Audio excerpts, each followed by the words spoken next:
Starlink. What is it and what's it for? We got Starlink here, about 6 months ago here at the house. It's closer to 8 months ago now. We've been working from home using some mobile hotspots and some not so great internet. So I'll tell you a little story. When we moved out to this house almost 13 years ago, we didn't really think about internet. It was 2010. Kids were young. They didn't really want to, they didn't really need internet. They weren't gamers. They weren't going to school online. We didn't even have the ability to really work from home. So moving out here, we really just decided that we really didn't need internet that was that high speed. Well, fast forward a couple years, oldest son got into gaming. He enjoyed gaming, Netflix, streaming channels, all the different streaming channels now, working from home. Well, lots changed in the last 13 to 15 years. We first moved out here, we were told by many different companies, oh yeah, we're gonna get some better internet in your area. We tried things like other satellite internet providers. We tried hotspots through different cell phone providers. We've tried some local kind of the phone internet providers. Honestly, 13 years almost of waiting for a good internet was a long time. We actually considered moving many times because we wanted the ability to work from home. So I want to say thank you, Mr. Musk, for getting this rolling. While the wait we had was 1.5 years to get it, that's pales in comparison to 13 years of waiting for someone to actually follow through with their process. So I might be slightly biased when I say that I really enjoy Starlink. It's provided us something that no one else could provide us in the past: unlimited internet with actually decent speeds. We'll look at the speeds and things like that here in a little bit. But all in all, just kind of get you started there. I'm streaming a YouTube channel, one of his favorite YouTube channel guys, RandomLikes, back there in the back. You can see, just kind of give you an idea that I've been streaming just fine as we record this video. I also game on it. My spouse and I both work from home now, so we are able to work from home using the internet and not have any problems. So would I recommend it? Very highly, likely that I would recommend it. Here are a few things why I would recommend it. So if you're in a situation like I'm in with not having anything else available, then I would say that you should definitely consider Starlink. It is priced a little bit higher than other internet providers. It is works pretty well in 6 months that we've had it. It's only been down for maybe 10 minutes total, at least as far as we noticed. Like I said, we'd use it 8 hours a day. Actually, we probably more than usually like it to, we probably use it more like 12 hours a day. By the time we get off work, we start streaming, watching Netflix, YouTube, anything like that. So I game on it. I also have an Xbox. I game on it, no problems, no real lag that I can notice. I'm not great at gaming, but it is not noticeable. What are some of the things I'm going to walk you through, though, are how I set mine up, how it might be different than other people's. And it does take a little bit of DIY to set it up. It does require you to have some skills and some tools. Yes, it does say online that you can just set it out in the yard, plug it in. Not quite that easy, I don't think. You could do that, but I don't think you're going to get the most optimum out of your Starlink satellite. So some of the other things I want to show you in this video, I want to show you how I set mine up. I want to just kind of talk about the app itself, what kind of speeds we're getting, and issues that I've had. So let's go ahead and go look at it and check it out. Here's a quick startup guide. It's simple as set your satellite outside, hook up the Ethernet cable, hook it to your router, plug your router in, go to the app, set the app up. Maybe not quite that easy, so let's take a look at what I did. So one of the things that I did was I added my Starlink to the side of my roof here. I originally set it out just in the grass away from my house. I didn't want to have to move it every time I had to mow. There was some blockage from my house itself to the north. I'll show you how to identify that later, and if you have blockages yourself.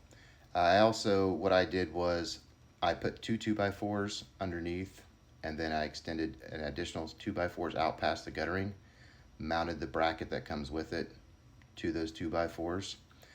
There are some options on the Starlink website for other mounting brackets, like for your roof or your side of your house, but they weren't large enough because my overhangs with the guttering are about 30 to 32 inches, and I couldn't get out far enough away from my guttering without the obstruction of the house. The next thing I did was I plugged in the little wire. I'll show you a picture of what that looks like. One thing I noticed about the wire feeding it through the house as I did is that it has an angle on it, and the angle to the, I guess would be the USB port, is kind of an L-shaped, which actually made it kind of difficult to get through the siding and things like that. So I'll put a picture right here. But all in all, it wasn't too difficult. It does require a little bit of knowledge, being able to mount your own here. So I personally would suggest that you have some basic knowledge, understanding of, running wires through your house. You having a place to do it. When you're going into your house, you make sure that you drill the holes in accordingly. Here's the Starlink router. Two things you have to plug in. Plug it into the wall, and then plug it into the satellite via the Ethernet cable, or I'm sorry, the USB cable. As you can see on the bottom, the larger one here is the power cord, and this is the connects to the satellite. Now with the new Starlink setup, you don't actually have an Ethernet cable in the bottom, so we actually needed an Ethernet cable, so we had to order an extra piece here. This connects, you connect the satellite here, and then you just connect this in here to the router. And then what you have there is then you have an Ethernet you can run off of, and then connect it directly to anything that you may need an Ethernet. I'll double check the price on that.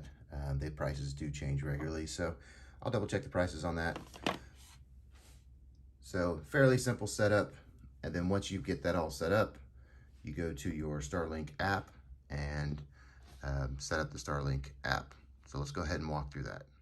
So once you download the app from the App Store, whether it be on iOS or Google App Store, you can go in. It'll ask you connect to the Starlink, and then you'll connect through Wi-Fi, and then it'll walk you through the process step by step of how to finish setting it up. It did take about, 12 hours or so once I set it up to get updates, initialize, get the best signal, and all of that stuff. You can also see statistics was there, and statistics will just tell you how it's been running. The next one is obstruction. Once you get it set up, you can look at the obstructions to see if there's any currently obstructions. They'll show in red. The first time I did mine, my house was blocking it to the north, so I had to go move it, which I showed you earlier where I moved it to on the roof. You can also do a speed test. This is an actual speed test. I was a ways away from the router when I did this.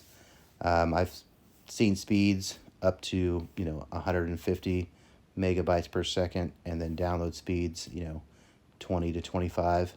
It depends on the time of day. If this weather's bad, it doesn't really go out a whole lot. I've had a few really bad storms where it's been spotty for a very short time, maybe like 10-15 minutes it's been down. Here you can see in the settings, you can change your names and passwords. You can disconnect people from your if you don't want certain devices connected and things like that. All in all, the app's very easy to use. It's very intuitive. Makes the process easy. The next thing I want to do is walk you through how to check your speeds throughout your house. All you do is you go here to the networks and you explore your entire home. As you can see, it's recording me walking through my house, and as you're walking through the house, it tells you where your good signal is. I'm right next to the router where I started, just kind of walking through the house, and where it obviously gets more red, you're farther away from the router and your Wi-Fi strength is less. Starlink does offer a mesh routing system or router, so you can buy a second router. All you have to do is plug it into the wall. You don't have to run a USB cord to it or anything. And what it's going to do is it's going to feed off your Wi-Fi router that you have already set up, and it's going to expand your Wi-Fi capabilities. Even though this is dark red, I find that in these areas of my house, I haven't had any issues with getting internet connection through the router itself, so I have not yet purchased a second router. I work in this room here, and I work on the at home, and I don't have any issues working from home through the router in this area of my house. So even though that area of the house is dark red, I still don't have any issues at all. So you can kind of see how that works. You can walk through your whole house, you can walk through your basement, you can walk outside, and it's just going to track where you're going. It kind of, you can see here, I went in a circle, and it shows the the best areas for the router, and then it just kind of connects up. So it can help you set up a Wi-Fi router if you want a better system in your house. You can utilize this as to where to put it, but for me, this is what I did. Thanks for watching. If you got any questions, drop them in the comments.